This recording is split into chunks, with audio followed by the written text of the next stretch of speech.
Hi, it's KT, and I am really excited today. I'm having a very good day in terms of knitting and spinning and stuff because even though my wrist is killing me, which I think is not a spinning related injury, I got my Phat Fiber box today, and so I'm going to show it to you. So I hope you don't mind the status of my kitchen floor, but it's my backdrop. So I'm going to start with the stuff that came in the box today. I got 2 hat patterns. So one is from Kira K, and it's the Anthemian hat. It's a crocheted hat, and it's got these cute little star things. I'm sorry about the glare, you probably can't see that. But I'm teaching myself how to crochet, and this looks like a nice, easy pattern to start with, so I'm excited about that. And then the other one is called the In-Star Hat by Amy Klimt Designs, and it's very cute because she says, do you know what can be found on bark and blossoms? Grubs! And she's got these little slip stitch pattern to make the grubs.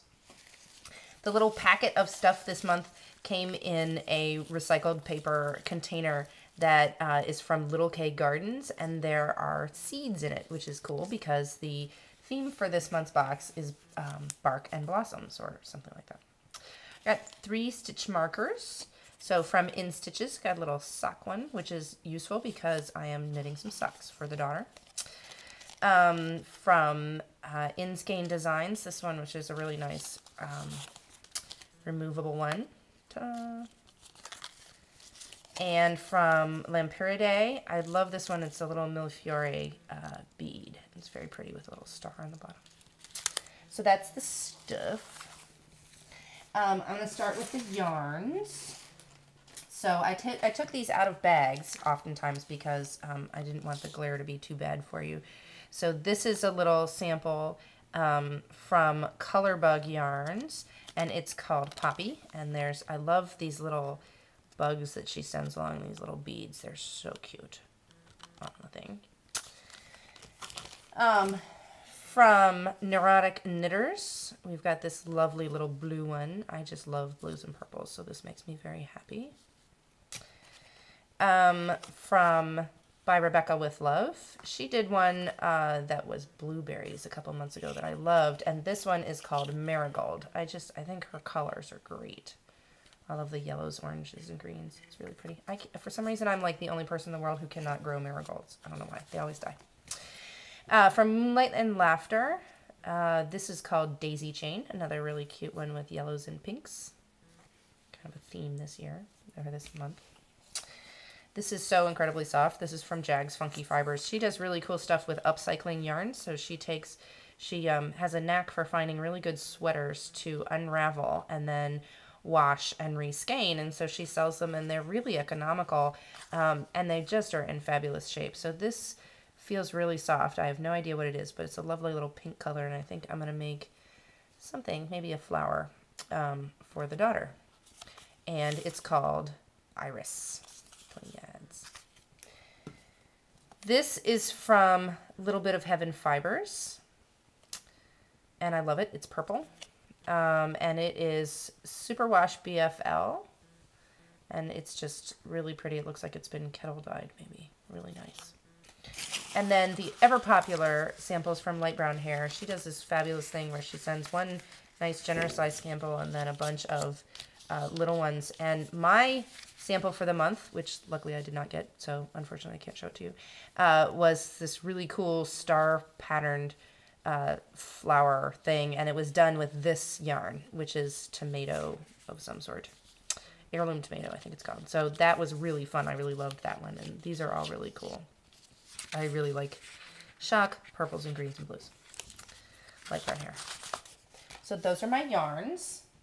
And then I got a bunch of fluff. I got a mixed box. So here is bark from It's a Colorful Life, and this is a variety of various things: llama, alpaca, merino, BFL, mohair, wool, silk, and fake cashmere, which I think is really interesting.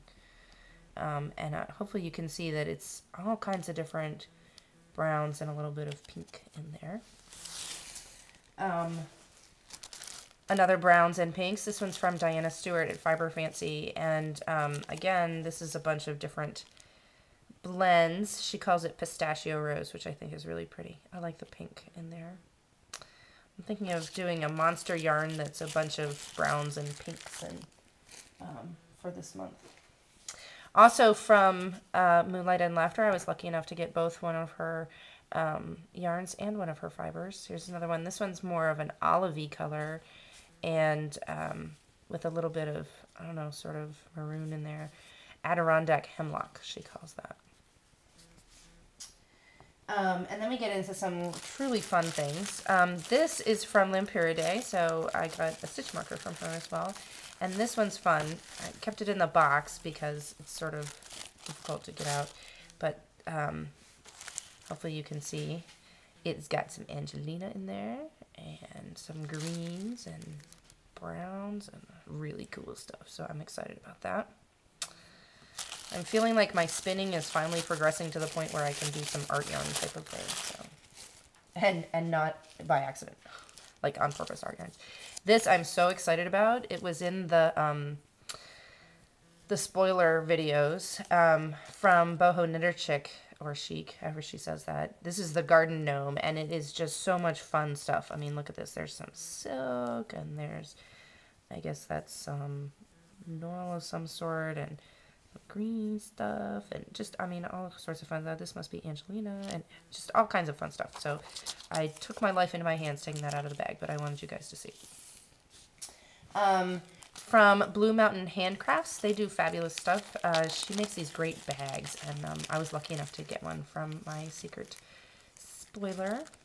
But these are dyed locks, so these are just really fun. I'm trying to decide if I'm just going to sort of spin them into something and just give it extra texture, or if I'm going to get myself some hand carders and start carding up Monster Roving as well as Monster Yan. So she calls this Wildflower Meadow hand-dyed kid mohair locks. Then we have some washed but otherwise unprocessed alpaca from Wonders Mohair, which is really... really cool. So again, the need for the carders comes into my life. And then this, I think, is the most fabulous thing ever. I'm so excited about this. I may need to, I don't know, do I need to zoom out for you guys? This is from Prancing Pixel, and it's like an art yarn kit for me. And I'm not going to try to take it out of the bag because it'll go everywhere. But if you can see, there's the fiber, which is under here, and then there's all this extra add-in stuff. So little flowers, and there's extra yarn, and if we can see, hopefully you can see, right in here is a bead, and there's another one over here, and there's one right there. So this little section of roving she pre-strung some beads on, and I have no idea how she managed to do that, but she pre-strung the beads on, and then she has instructions on how to add those beads in to the yarn. So instead of stringing them on a binder and then trying to spin that in, you just spin it in the whole thing. I just think that's the most amazing thing. I'm really excited. So she's got these are all the different things that are in this bat. It's just fabulous. So I'm a little scared to try that, but maybe it's one of the things that I'll do for the Tour de Fleece. And speaking of the Tour de Fleece, Phat Fiber has a team for the Tour de Fleece, and it's both contributors and people who have purchased the box who are welcome to do it. We are inviting anyone in. Captain Snoopy is our team leader, and she is happy to hear from you in the Ravelry group if you'd like to join the team for the Tour de Fleece on Ravelry. I'm all excited about it, even though I'll be on vacation and at a conference for 2 of those weeks, but I'll take my spindles with me. It'll be fun. Anyway, so that's my Phat Fiber box. Thanks, bye.